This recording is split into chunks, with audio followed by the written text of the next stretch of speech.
ሀገር ለማፍረስ በተጠነሰሰ ሴራ ምልምል ተዋናይ ተመርጦ ሐሰተኛ የታሪክ ገጽ ነድፈው የልቂት ድርሰት ጽፈው በስክሪፕቶ ላጠላጣው ጽፈው ሰጠኝ።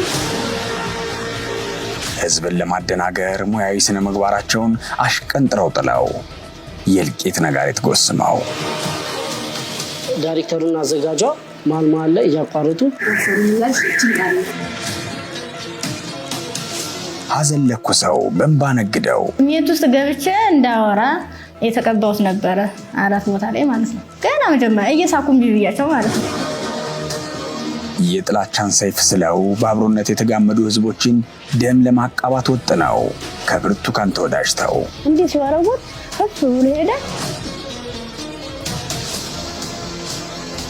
ህዝብና መንግስት የሰጣቸውን ሀገር የማገልገል ኃላፊነት ለእኩይ ዓላማ ለማዋል የታተሩ ጥቂት የጥፋት ቡድን ሐሳብ አራማጆች ከሚዲያ ተቋማት በውጭ ሀገር እስከሚኖሩ ቡድኖች በቅንጅት የተሳተፉበት ሀገር ለማተራመስ የተቀናጀ የብርቱካን ያልሆነ የብርቱካን ታሪክ ላይ የተጠነሰሰ ሴራ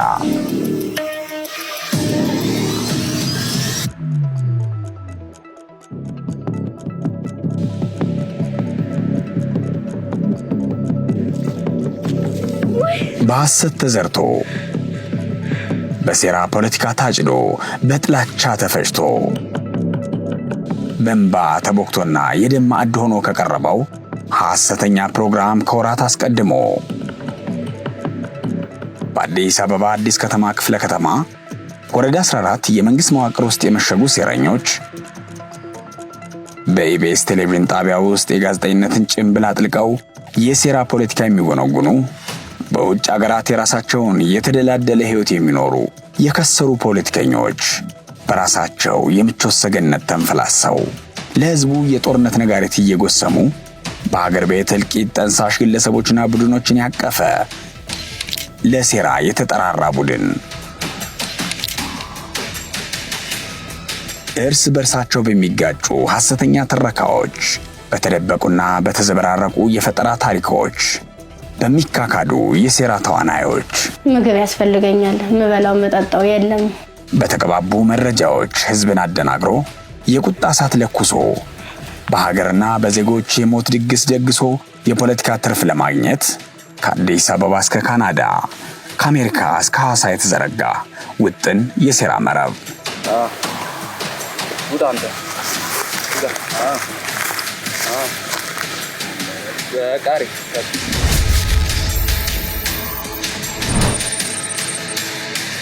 ከመዓዛ መሐመድ ወደ ልጅ አዲስ ከልጅ አዲስ ወደ መዓዛ የሚመላለስ ተስፋዬ ወልደስላሴንና ሌሎች ከቅርብም ከሩቅም አባላትን ያካተተና ኢትዮጵያ ካናዳና አሜሪካ ያሉ ሴረኞች የተሳሰሩበት አንድ የሴራ መረብ ተዘጋጅቷል። ልጅ አዲስ ቀደም ሲል የወረዳ 14 ሰራተኛ ነበር በአዲስ ከተማ ክፍለ ከተማ። በዚያም የወዳጅነት የሚመስል የሴራ መረብ ዘርግቷል። ልጅ አዲስ ዋለልኝ ካሳውንና ሌሎችንም ያጣመረ ሁለተኛ መረብ ደግሞ በኢትዮጵያ መዲና በአዲስ አበባ ተዘርግቷል። ማዕከል ላይ ደግሞ በኢቢኤስ የመሸጉ የሴራው ተሳታፊዎችና ሴራውን አካል ሰጥታ በቴሌቪዥን መስኮት የምትቀርበው ብርቱካን ተመስገናለች። የሴራው ሐሳብ ከተረቀቀ በኋላ ተቀረጸ። ሐሳቡ እውን መስሎ እንዲታይ ደግሞ ከዚህ ቀደም ተከሰተ ካሉት ያልተጨበጠ ታሪክ ስሜት ይኮረኮርላል ብለው ያሰቡትን መረጡ። ደምቢዶሎ ዩኒቨርሲቲ በኢቢኤስ ቴሌቪዥን የአዲስ ምዕራፍ ፕሮግራም ዳይሬክተሩ ታሪኩ ኃይሉ ደግሞ ተውኔቱን ጻፈው። ልጅ አዲስና ህሊናም ተዋናይ መልምለዋል። በጥፋት ቡድኑ አባላት የተመለመለችው የተረት ዓለሟ ተጠቂ ብርቱካን ተመስገን በሴራ ተቦክቶ የተጋገረውን ድርሰት ለመተወን እምነት ተጥሎባታል። እኔ እኮ እናት የለኝም። ለዚህ ደግሞ በአዲስ ከተማ ክፍለ ከተማ ወረዳ 14 ሰራተኛ የነበረው ልጅ አዲስ አጥናፉ እንዲሁም የወረዳው ሰራተኞች ዋለልኝ አለማየሁና ግብረ አበሮቹ በህገወጥ መንገድ ለተረት ዓለሟ ብርቱካን መታወቂያ ቸሯት። አዲሱ ገበያ ለላክሽ ኤጀንሲ ያለኝ እሺ ካሳውና ያለ ብለሽ እንዳትይ፣ ስለዚህ ሂጂና ቀጥታ ዋና ዳይሬክተሩን ሄደሽ አናግረሽ የሕክምና ማስረጃ እንዲህ ስለተታመምኩኝ እና ጤና መድን ለወጣ ጤና መድን ደግሞ ያለ አይዲ አይቻልም ብለዋልኝ። ስለዚህ ባጋጠመኝ የጤና ችግር ምክንያት ጤና መድን ማውጣት ስላልቻልኩኝ የቀበሌ መታወቂያ አምጥ ስለተባልኩ እንደሱ እንድተባበሩ ፈልጌ ነው ብለሽ ዶክመንቶችሽንም የሕክምና የትምህርት ቤቱን አስገቢ አለኝ። ቅደም ተከተሏን ይዤ ሄድኩ። ቀጥታ ቀጣይ ላለው ለመታወቂያና ስርጭት ቡድን አለ ኦልሬዲ ደብዳቤው ወደዛ ሽፍት አደረኩ። ካሰው ምንድነው ይሄ ፋይል የለችም ያለ ፋይል መታወቂያ መውሰድ ትችላለች ብዬ ጠየቅኩት። የሚመዘገብ ሰው ግዴታ ስለሆነ ማለት ነው። ከዛ እሷ ጥቃት እንትኑን ጉዳተኛ ነው ጥቃት ደርሷል ደምቢዶሎ ዩኒቨርሲቲ ላይ ተጨማሪ ታካሚ ናት፣ የልብ ታካሚ ናት። ስለዚህ አገልግሎት ይውሰድና ሌላ ቀን ፋይል እንፈልጋለን። የጽህፈት ቤት ኃላፊ አቶ ካሳሁን ኃይሌ ያንን ነገር ኮንፊርም አድርጎ ያለውን ሁሉ ከበር አድርጎ ቀጥታ አንተ አሻራ ስጥና ሌላውን እኛ ጋር ያለውን እንጨርሳለን፣ ያለውን ሂደቱን አሰራሩን እዛ ጋር ያለውን የጎደለውን እንሞላለን። አሻራ ሰጠው። አሻራም ከሰጠው በኋላ የተወሰነ ጊዜ ቆየ ረብራ። ከዛ በኋላ አሻራ ተቀበለ። ልጅቷ መታወቂያ ወሰደች። መተሽ መውሰድ ትችያለሽ ተባልኩ። ቀጥታ መጥቼ ወሰድኩ። እሱ ከተሰጠኝ በኋላ ነው የሆነ እንኩሽኩሾቹ ጀመሩ። ስራው የተጀመረ የዛኔ ነው እንጂ አሁን አይደለም። በዶክተር ዘነበ ደስታ ስም በወረዳው የሚገኘው ሰነድ ደግሞ በህገወጥ መንገድ ለብርቱካን ተመስገን የመታወቂያ አድራሻ ሽፋን እንዲሰጥ ተደርጓል። ዶክተር ዘነበ ቀደም ብሎ ቤታቸውን ሽጠው የመኖሪያ አድራሻ ቀይረዋል። ይሁን እንጂ ፋይላቸውን በወቅቱ አለመዝጋታቸውን ተከትሎ የወረዳው አመራሮች ለህገወጥ ዓላማቸው ማስፈጸሚያ ያደረጉት እኔ ፋይል ላይ እኔ የማውቀው እኔ ያስመዘገብኩት 6 ሰው ብቻ ነው። የቤት ዘመዶቼ ማለት ነው እና የቤት ሰራተኛችን ማለት ነው። ከዛ ውጪ 14 ሰው ብርቱካን ተመስገን የሚልም ስም አለ እዛ ውስጥ በ7ኛ ተራ ቁጥር ደረጃ ማነው በ8ኛ 14 ሰው ነው የተመዘገበው። እንግዲህ ከዛም ሊያልፍ ይችላል። እኔ መዝገቡ ፋርዘር ማየት አልቻልኩም። ይሄ በጣም ያስጠይቅ ስራ ነው። የወረዳ 14 አመራርና ሰራተኞች ካሳሁን ኃይሌ፣ ዋለልኝ አለማየሁና የቀድሞ ባልደረባቸው ልጅ አዲስ አጥናፉ በጭምብል የተሸፈነ ሌላ ማንነት ከተላበሰችው ብርቱካን ተመስገን ጋር መከሩ። በወረዳ 14 የመሸጉት የጽንፈኛ ተላላኪዎች ውጥናቸው በተቃና ሁኔታ መሄዱን ሲያስተውሉ ወደ ቀጣዩ ምዕራፍ ተሸጋገሩ። በሀገር ቤት ተመልካች አለው ብለው ባሰቡት የቴሌቪዥን ጣቢያ የሴራ ጠንስሱን በጋራ ከጠመቁ ሴረኞች ጋር ወደ ስራ ለመግባት አወሩ። ልጅ አዲስ ካናዳ ለምትኖር ወዳጁ ደወለ። እርሷ በተራዋ አሜሪካ ለሚኖረው ተስፋዬ ወልደስላሴ፣ ተስፋዬ ወልደስላሴ ደግሞ ለመዓዛ መሐመድ።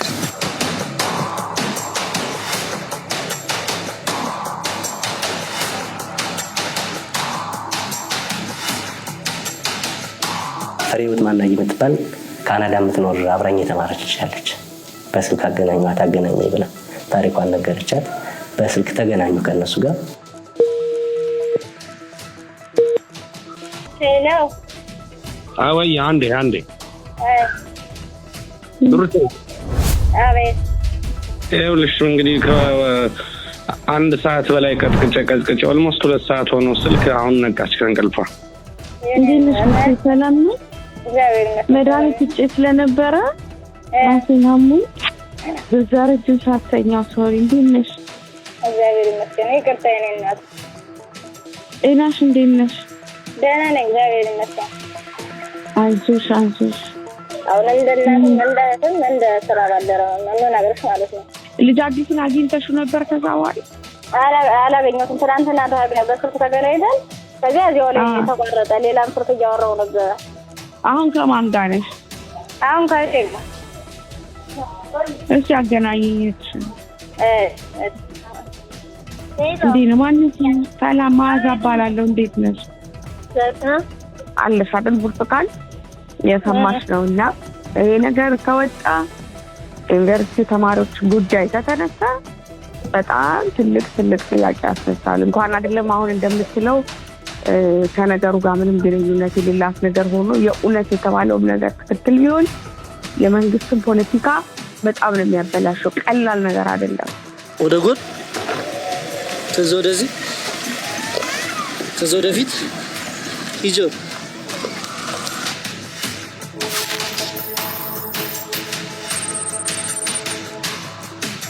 ብርቱካን ታሪኳ ሌላ እውነታው ሌላ፣ ስምና ግብር ለየቅል ነው።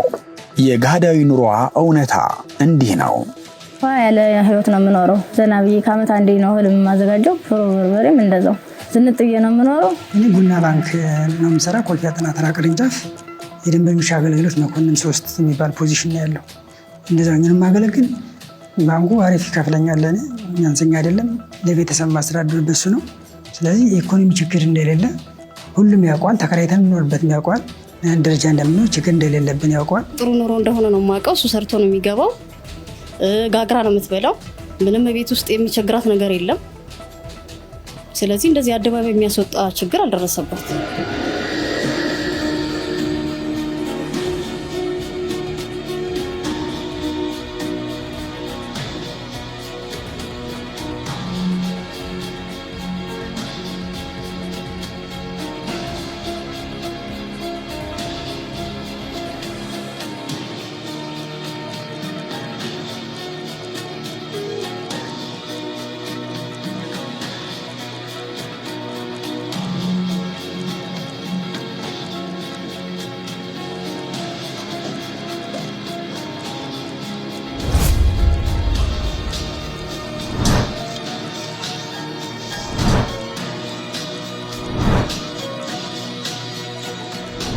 ታሪኩ ኃይሉ የፖለቲካዊ የሴራ ድራማው ዳይሬክተር ነው።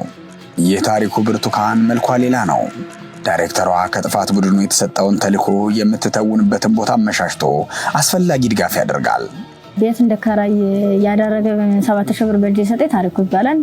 የቢስ ቴሌቪዥን ሰራተኛ ነው።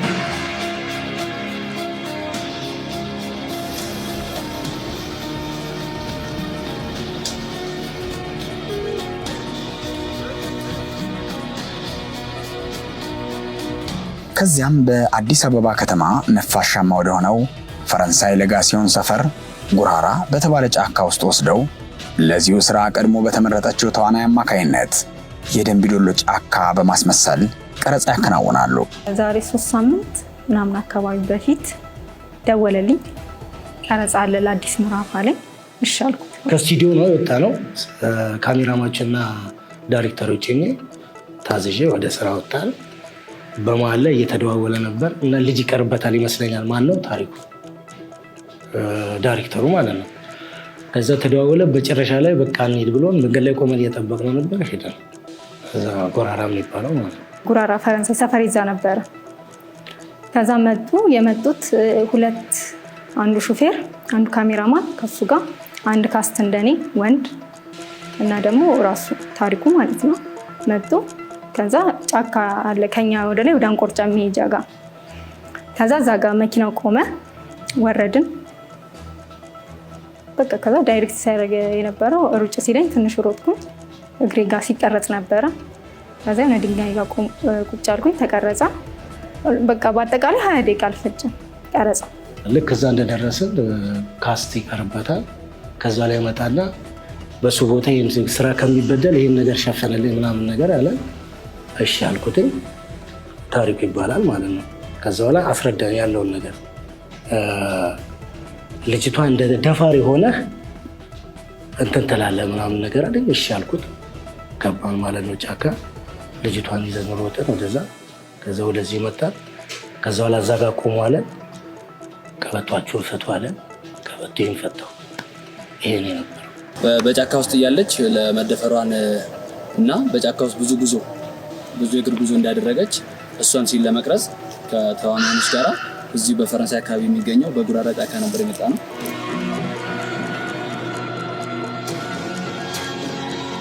በወረዳ 14 የተጀመረው የብርቱካንን የመንታ መልክ ግንባታ ስራ በኢቢኤስ የቴሌቪዥን ጣቢያም የተሰጠው ትኩረት ቀጥሏል። በጣቢያው የአዲስ ምዕራፍ ፕሮግራም ዳይሬክተር የሆነው ታሪኩ ኃይሉ ብርቱካንን ለቀረጻ ማዘጋጀቱን በትጋት እየተወጣ ነው። ለፖለቲካዊ ትወና ዝግጁ መሆኗን የተመለከተው ታሪኩ ቀደም ሲል ተመዝግበው ተራቸውን እየተጠባበቁ ከሚገኙ ሌሎች ባለታሪኮች ለብርቱካን ተመስገን ቅድሚያ ሰጠ። የፈጠራ ማንነቷን በማላበስ በውሸት ላይ የተመሰረተውን ታሪክ መስራት ጀመረ። ታሪኩን የሰጠኝ በጀን የሰጠኝ እዚህ አይደለም እዚያኛው ነው ቤቴ ነው ስለማመድ የነበረ ባለቤትሽ እንዳይው ደብቂ እኔና አንቺ ብቻ ነን ሚስጥሩን መያዝ የምንችል ብሎ ቃል ገብቶልኝ ስለነበር አልጋ ውስጥ ነበር ያስቀመጥኩት የነበረ። ተከራይታ ትኑር አትኑር የማውቀው ነገር የለም። ሚስቴ ናት፣ ቤቱን አላውቅም። እዚህ ጋር ምላሽ የሚሹ ነጥቦችን እናንሳ። ስለሚከናወነው ቀረጻ የብርቱካን ባለቤት እንዳያውቅ የተደረገበት ምክንያት ምንድን ነው? ብርቱካን ቤቴ ነው ብላ ያሳየችውን የምትቀረጽበትን ቤት የተከራየው ማን ነው? ስለተቀረጸው የብርቱካን ታሪክ እውነተኛነት ጉዳይ እንኳን አለመግባባታቸው ስለምንድን ነው? 7,000 ብር እንደሰጠኝ ቤት መከራየቴን እንደ ማረጋገጫ ቀጥታ ኢቢኤስ ሄድኩኝ። ተከራይቻለሁ ብዬ ያንን 3,000 ብር መልሼ ይዤ ሄድኩኝ። ይዤ በሄድኩበት ሰዓት ተከራይቻለሁ ቤቱ ነው አብረን እንሂድና እንየው ግቢውን አልኩኝ። አምጥቼ አዩት። ካዩት በኋላ ኢቢኤሱ ማለት ነው ታሪኩና ሌላም ሰራተኞች አሉ አብረው መጥተው አይተውት ግቢውን ቸክ አድርገው ሄዱ። በሌላኛ ቀኑ ነው ለቀረጻ የመጡ። የብርቱካን የፈጠራ ታሪክ እንዲሁ በድንገት ተገኝቶ እየተሰራ አልነበረም። ብርቱካን አዲስ ማንነት ተላብሳ ያልሆነችውን ሆና ያልኖረችበትን ህይወት ያልደረሰችበትን ስፍራ እየጠቀሰች የተጻፈላትን ታሪክ ተረከች። ቆሰልሁ፣ ተተለተልሁ፣ ተጨቀጨቅኩ፣ ተራብኩ የሚሉና ሌሎች ተስፋ አስቆራጭ የፈጠራ መከራዎችን ባዞም በዋጅባ በመርዝ በተለወሱ ቃላት ከሽና ተወነች። የህዝብ ስሜትን ኮርኩረው ቁጣና ቁጭት አቀጣጥለው ሰው ወገን ለይቶ እንዲጣላ በአብሮነት ለዘመናት የኖረውን ህዝብ በማናከስ ለጊዜያዊ የርካሽ የፖለቲካ ትርፍ በኢትዮጵያ ምድር እልቂት እንዲቀጣጠልና በዚህም በሀገሪቷ እየታየ ያለውን ሰላም ለማደፍረስ በከፍተኛ ሁኔታ ጥረት አደረጉ።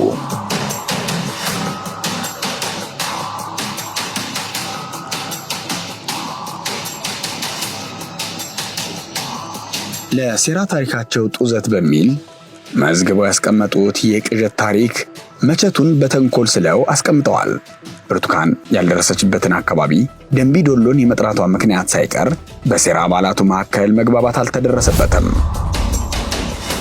ደንቢ ዶሎን እንድጠራና ጥቃት እንደደረሰብኝ እንዳወራ ያደረገው ካሳሁን ነው። በደንቢ ዶሎ ዩኒቨርሲቲ ውስጥ ምንም አይነት እገታ እንዳልተፈጠረ እኔ ካለኝ እንትን ያንን ነው የማውቀው። ደንቢ ዶሎ ዩኒቨርሲቲ አካባቢ ላይ እየተማረች የነበረች ጥቃት እንደደረሰች ካሳሁንና ብርቱካን እየወሩ ሰምቻለሁ። ከዚያ በኋላ ያለው የትኛውም ሰው ሲጠይቅሽ እኔን ሲለኝ ካሳሁን ራሱ የትኛውም ነገር ሲጠይቅሽ ምንም ችግር የለውም ይሄ እኮ ጎንሽ ያለው ይሄኛው እኮ ደንቢ ዶሎ ሰው ነው አዋሪ እኮ እንትን ምንም ነገር እንዳታወሪ ይሄ ጆሮን ራሱ ወደዚህ ስቡ ያዋንተን እያለ ነው ሁሉ ብሎኛል። እሱ እንደውም የነቀይ ደውሹሽ ያለ ረጅም ነው እና 1 አመት ምናምን የሆነው ከመጣ ያ ማለት ወሳኝ ኩነት ከመስራት ከጀመረ 1 አመቱ ነው። እነሱ ስለ ጥቃት ነው የሚያወሩት። ስለ ጥቃት፣ ስለ ደንቢ ዶሎ ዩኒቨርሲቲ ካሳሁን ስለ ደንቢ ዶሎ ዩኒቨርሲቲ ያወራል። ተደፍራ ታግታ ደንቢ ዶሎ የሚለው በጣም ውሸት ነው። አታውቀውም። ደንቢ ዶሎ ቤት እንደሆነ ራሱ ዩኒቨርሲቲ ቤት እንደሆነም አታውቀውም። ስሙንም ላታውቀው ትችላለች። ይዛ ደገና ነበር። ታሪኩ ታሪከኛ ልጅ ነው።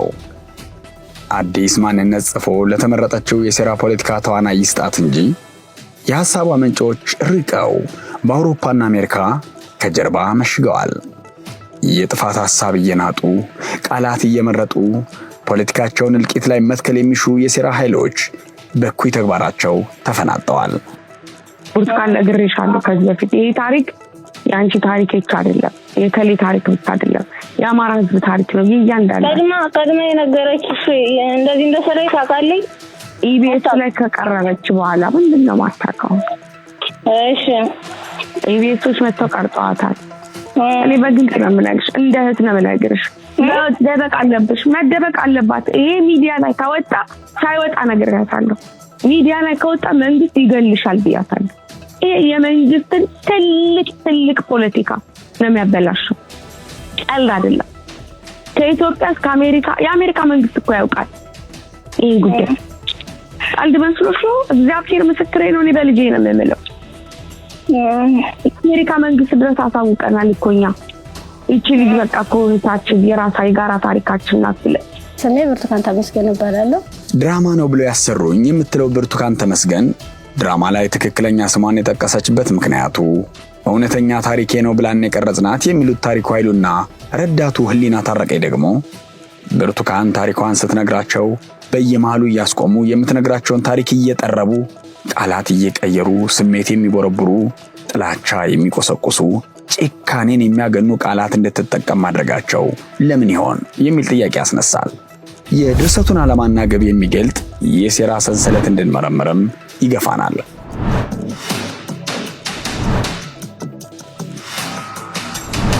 ህሊና የሆነ ቃላቶችን ስሳትና የሆነ ሲጣፋብኝ ከመሃል ታስተካክልልኛለች። ህሊናና ታሪኩ ዳይሬክተሩና አዘጋጇ መሀል ላይ እያቋረጡ እሷ ካወራች በኋላ እንደዚህ በይ እያሉ ያወራት ነበር። እንዴት መሰለሽ አሁን ታሪኩ ወደ አንቺ ስለሆነ ስለነሱ ትነግሪኛለሽ፣ ግን አንቺ ላይ የተደረገውን ነገር በደንብ ልትነግሪኝ ፈለጉኝና አምስተኛ ላይ ነበርሽ። ምን እንዳደረጉሽ ደግሞ በደንብ ንገሪኝ። አምስተኛ ላይ ነበርኩኝ። ከዚያ አምስተኛ ላይ ልክ ልብሳችን አውልቀና ነበር የጠበቅን የነበረው ወረፋችን ሲደርስም ተኛን። ቃል ራሷ ማለት ነው ያደረጉን ከሚሄዱ ሻለ ደፍልሽ ብትገልጽልኝ ጥሩ ስለዚህ ምን እንደነበር አሁን በቀደም ተከተልኝ። ግን እንደዚህ አምስተኛ ላይ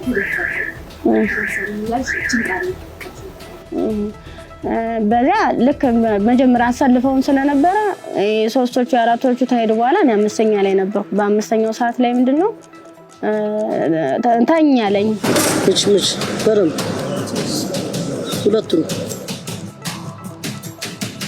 ጉንጅሽ መታ በቦታው ማስተዋል የነበረብኝ ነገሮች ያው እኔም እንደ ባለሙያ ከጀርባ ሆኜ እየጠየኳት ብዙም ማለት ማረጋገጫ የሚፈልጉ ሚስ ያደረግናቸው ምንድነው ማስረጃዎችን ሚስ ያደረግንበት እንዳለ ይገባኛል። ከዚህ ጋር ነው እንደው የመጡት እንዲህ ሲወረውር ስለማይታያቸው ማለት ነው። እንዲህ ሲወረውር እፍ ነው ያለ በቃ በየት እንደሄደ መስካውንም ያኔ ራሱ አላገኘነው። እንዲህ ሲወረውር እፍ ብሎ ሄደ። ከአንገት በላይ አልተገኘም ጭራሽ። ቀጥታ ማለት ነው እንዲህ ሲወረውር ማለት ነው። እንትኑ ጥቃቱ ደርሶባትኝ አንገቷ ያለበት ምክንያት የተቆረጠበት እሷ ናት የነገረችኝ ህሊና ማለት ነው። እንዲህ ሲመታ እንዲህ ሲወረወር ቀጥታ እፍ አለ። ግራ ቀኝ ሄደ አይታወቅም። እንዲህ ሲመታ እፍ አለ የሚለውን እሷ ናት እንድል ያደረገች። ራሷን በግሏ በመንግስት ዩኒቨርሲቲ የመደበችው ምናባዊቷ ብርቱካን ሲያሻት ሀረማያ ዩኒቨርሲቲን ሲያሻት ደግሞ ደምቢዶሎ ዩኒቨርሲቲን እየጠቀሰች ታወናብዳለች። እውነታው ግን በሐዋሳ ዩኒቨርሲቲ በግሏ ለመማር የሞከረች ናት። ይህንኑም ማጠናቀቅ አቅቷት ያልተቋጨ የዩኒቨርሲቲ የትምህርት ጅማሮ ነው ታሪኳ። በሴራ ቡድኑ ባለ ታሪክ ብርቱካን የሐሰት ታሪኳ ዙሪያ የተዘጋጀውን ፕሮግራም ለተመለከተ ይዘቱ አንኳር ለሚባሉ ጥያቄዎች እንኳን መልስ የማይሰጥ ወሳኝ መረጃዎችን የዘለለና ያደበሰበሰ ይልቁንም ድብቅ አጀንዳ እንደተሸከመ ጥርጣሬ ያጭራል። የዩኒቨርሲቲ ተማሪ ነበርሁ። እኔና የክፍል ጓደኞቼ በታጣቂዎች ታግተን ተደፍረናል። ታጣቂዎች በስለትና በብረት ማህፀኔን ጨቅጭቀው ጭንቅላቴን ከፍተውታል፣ ፈቅፍቀውታል፣ ፊቴን በምላጭ ተልትለውታል። ወላጆቼን በልጅነቴን ያጣሁት የኔ የምለው ወገን የለኝም የምትል አንዲት ባለ ታሪክ ስትመጣ ግራ ቀኝ ሳይሉ ቀርጾ ለአየር ማብቃት ከጀርባ የተጠመደው ሴራ ምን ይሆን?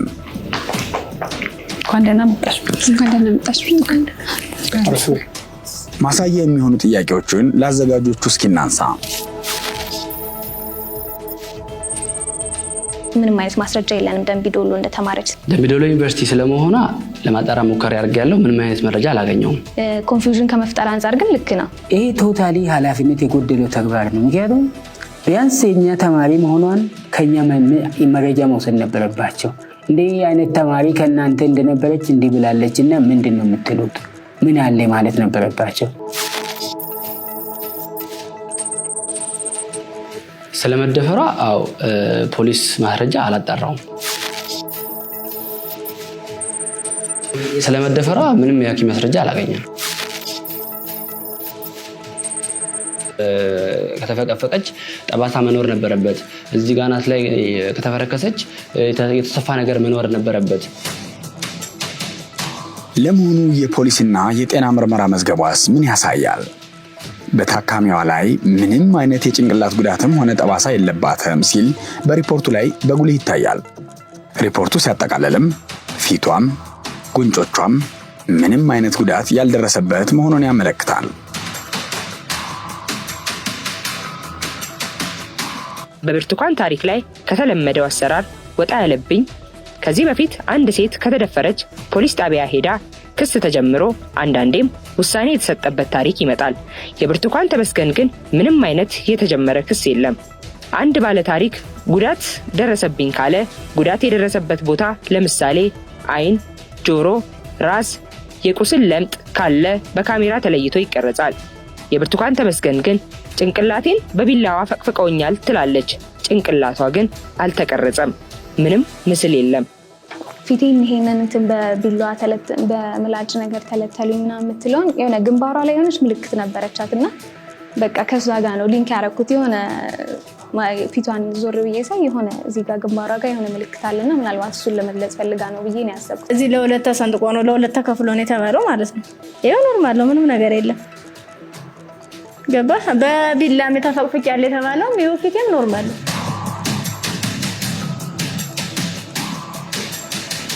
ፕሮግራሞችን አይተን እኛ ሀሳብ ኮሜንት ነው የምንሰጠው። ስራችን እንደዛ ነው። ሪኮመንዴሽን እንሰጣለን። ከዛ ውሳኔ እንዲሰጡበት ብለን ያንን ያነሳናቸውን ኢሹዎች እንዲህ ሊያስነሱ ይችላሉ የሚለው ሪፖርት ጽፈን ልክ ምንድነው የሚደረገው ትክክል አይደለም እያሉ ነው። ስለዚህ ማስረጃ ይምጣላቸው ተብሎ ያዘጋጀው ፕሮግራሙ ሰውዬ ይጠየቃል። በፍጹም የሚታይ ጠባሳ ምንም አይነት ጠባሳ የለም። ምክንያቱም ሚስቴ ናት፣ አብረን ነው የምንኖረው። አብረን 2014 ተጋባን፣ አሁን 2017 ነው። ኦልሞስት 3 ዓመት ሆኖናል። ከ3 ዓመት በላይ ሆኖናል። እንግዲህ ፊልሙ የተሰራ መች ነው እንግዲህ መቼውን አይታወቅም። ከኔ ጋር እየኖረች እንዴት አይነት ፊልም ነው የሚሰራ? እንዴት አይነት ተደፈረች ነው የሚሰራ? እንዴት አይነት ለ6 ተደፈረች ታገተች ነው? ይህ በጣም ግራ ነው የሚያጋባ። ምክንያቱም ሚስቴ ናት፣ አብረን ነው የምንኖረው። ይህን ሁሉ ሕጸጽ፣ ይህን ሁሉ ክፍተት የተሸከመው በሐሰተኛ ታሪክ ላይ የተመሰረተው የፖለቲካ ስካር የታየበት ዝግጅት በዳይሬክቲንግ በካሜራ ጥበብና በእንባ ተከሽኖ መጋቢት 14 ቀን 2017 ዓ.ም በቴሌቪዥን ተሰራጨ። ለዚያውም የድርጅቱ የህግ ክፍል አይቶ መተላለፉን እንደማይደግፈው ገልጾ ቁስል ምናምን ሲሆን ያው ይታያል አይደለ? ጠባሳው ይወጣል ምናምን እሱ ነገር ስላልነበረኝ የምናየው ነገር ስላልሆነ እውነተኛ እና ትክክለኛ ሀሳብ አልመሰለንም። ከዛ በወቅቱ እሱን ሀሳብ ተናግረናል። የሚዘገንን ከመሆኑ ብዛት የተነሳ ጭራሽ እንደውም ፊልም ነው እንዴ አክቲንግ ነው እንዴ የሚያስብል ሁላ ሰው ልጅ ለምን በዚህ ልክ ሊሆን ይችላል? በቃ ስጠይቅ ነበር። እንዴት? ለምን? ወይ ምን? ለምን? ምን ተፈልጎ? እስካሁን ያልተመለሰልኝ ጥያቄ ነው ለራሴ። ምን ማለት ነው ይሄ? ምንስ ይፈጥራል? ኮሚኒቲ መካከል ነገ ምንድን ነው የሚፈጠረው? በዚህ በተነሳ ግጭት ቢፈጠር ምንድን ነው የሚዲያ የሚጠቀሙ? የሚዲያ ሚናስ ይሄ ነው ወይ መሆን ያለበት?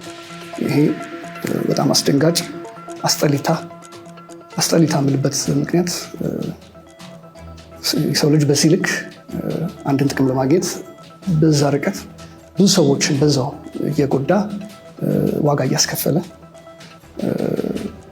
ሄዷል የሚለው ነገር ተረድቼበታል። ዜጎችን ማስተማር፣ ማዝናናትና መረጃ መስጠት በሚል ዓላማ የተቋቋሙ መገናኛ ብዙሃን አንዲት ጥቂት ስህተት አፈትልካ ለሚሊዮኖች ከደረሰች በኋላ በዜጎችና በሀገር ላይ ሊደርስ የሚችለውን አደጋ ከታሪክ መገንዘብ ተረድተው ጥንቃቄ ሊወስዱ ይገባል።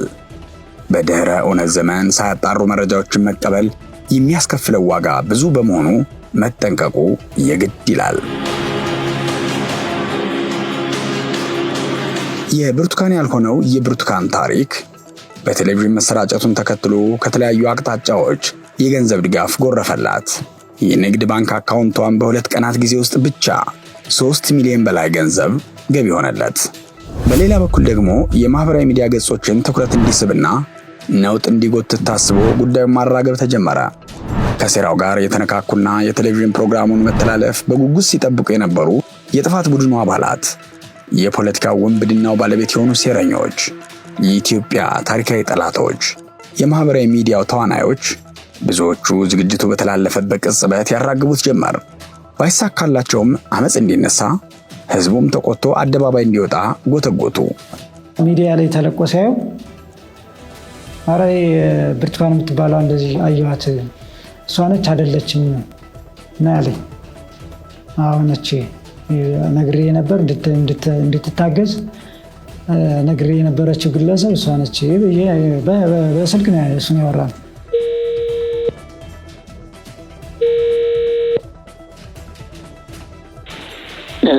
ሄሎ ሰላም እንዴት አመሸ? ይቅርታ ከመሸ በኋላ ደወልኩኝ። ችግር የለውም። እንዴት ነው? ግራ ገባኝና ተዘጋጀሁ። አሁን ራሱ ቲክቶክ ላይ ያየሁት በቃ ዝም ብለህ እየውና በእነሱ ናቸው። በእነሱ በራሳቸው ተው እባክህ ይበላቸው። እንዴት የራሷን ጥፋት ነው የልጅቷ? እንዴት በቃ ቦታ መቀየር ትችል ነበር። አሁን ተያዘች። ቆይዛለች ተፈረከ የሚለው እንደዛ ነው ያለኝ። አላውቅም እንጃ። እንግዲህ እጃቸው ስላለበት ነው እንደዚህ ያደረጉት ይመስለኛል። እጃቸው ስላለበት ነው እንደዚህ ያደረጉት። እንግዲህ ፖለቲካ ስለሚያበላሽ ነው። አሁን እኮ እንዴ ፈልኩ ነው ዘይት የተለቀለቀውን አንተ ውሃ በላይ ታፈስበት ምንድን ነው የሚሆነው? በላይ ይሄዳል፣ ይደርቃል። እውነት ነው። ትክክል። ዘይቱ ግን አይደርቅም። ዘይቱ ግን አይደርቅም። ይሆነስ እና አንድ ለሶስት ቀን በኋላ ደግሞ የሚለቁት እናያለን። ሰላማዊ ሰልፍ እኮ ያየሁ ነበር። ይሆናል ሰላማዊ ሰልፍ ባዳለ ምናምን ሰላማዊ ሰልፍ እንዳልወጡ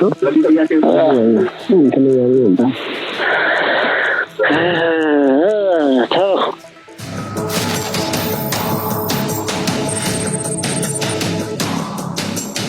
አሁን የሴራው ሰንሰለት ከሽፏል።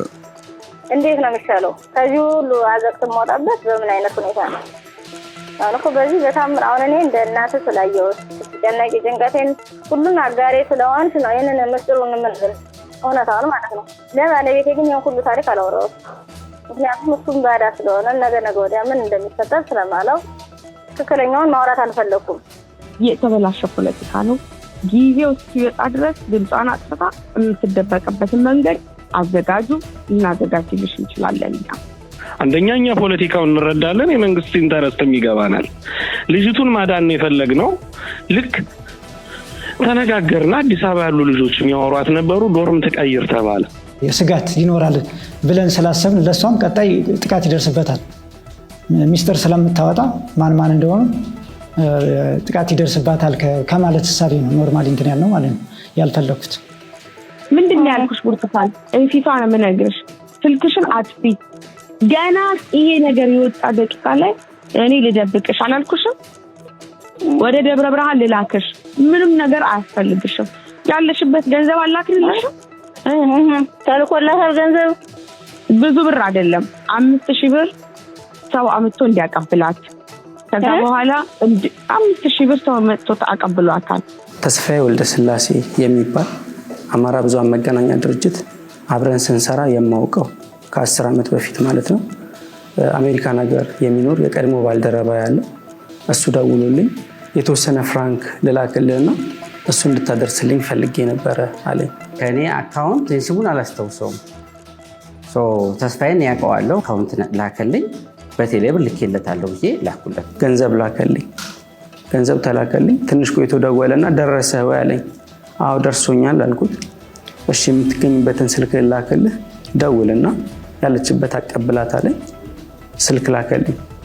የተላከውን 5000 ብር አወጣው፣ ደወልኩላት። ያለችበት አካባቢ የጤና ቢሮ መስመር ላይ ነበረችና እዛ አካባቢ ደውዬላት ገንዘቡን አቀበልኩ። በብርቱካን የውሸት ታሪክ ላይ ከሚሽከረከረውና ወደፊትም ወደ ኋላም ብዙ የሚተረተር ሴራ ያለበት ታሪክ ነገም ሌላ ሊገለጥ የሚችል እውነት ሊኖር ይችላል። የሥራ ቡድኖቹ ደግሞ ነገም በሌላ ገጽ ታሪክና ታክቲክ ቀይረው ሲመጡና የትርምስ ማዕድ ሲያቀርቡ ኢትዮጵያውያን የጥፋት ደባ የሚሸከም ትከሻን መንፈግ ይኖርባቸዋል። አንድ ቀን ስንቅ ይሆነናል ብለው ከቀበሩት ያልተጨበጠ ታሪክ እየመዘዙም ሐዘን ሊግቱት አይገባም። ይሄ ሁሉ ሂደት ለአንድ ለሆነ ለራስ ጊዜያዊ ጥቅም በዚህ ልክ ርቀት እንደሚካሄድ እኔም አልገመትኩም። ጊዜያዊ ያልኩበት ምክንያት ለምንድን ነው? ውሸት ነው። እውነት ደግሞ እያደር ይወጣል። እውነት ነው ቆሞ የሚገኘው። በውሸት የትም አይደረስም። ሩቅ ሊኬድ ይችላል፣ ማለቂያው ግን በጣም አጭር ነው። የማገኛቸው የምታዋወቃቸው ሰዎች መጠራጠር ሁላ እስክጠራጠር ድረስ ሁላ የመሰማት ስሜት አለ። እውነትና ንጋት እያደር ይጠራል እንዲሉ የጥፋት ቡድኑ እኩይ ተግባር ገሃድ ወጥቷል። ሐሳብ ሜዳው ላይ ታግሎ ለሀገር ጠብ የሚል ሐሳብ ማፍለቅ የተሳነው የከሰረ የፖለቲካ ቁማርተኛ ቡድን አለኝ የሚለውን የዘረኝነት የመከፋፈልና የጸረ እኩልነት ትርክት በተገኘው አጋጣሚ ሁሉ በማህበራዊ ሚዲያው እየረጨ ያለመታከት የክፋት ሴራውን ሸርቧል። የጸጥታና የደህንነት ተቋማቱ ደግሞ ተናበው ዘመኑን የዋጀ ቴክኖሎጂ ታጥቀው ከህዝቡ ጋር እጅና ጓንት ሆነው ሀገር የማተራመስ ውጥኖችን ማክሸፋቸውን ቀጥለዋል።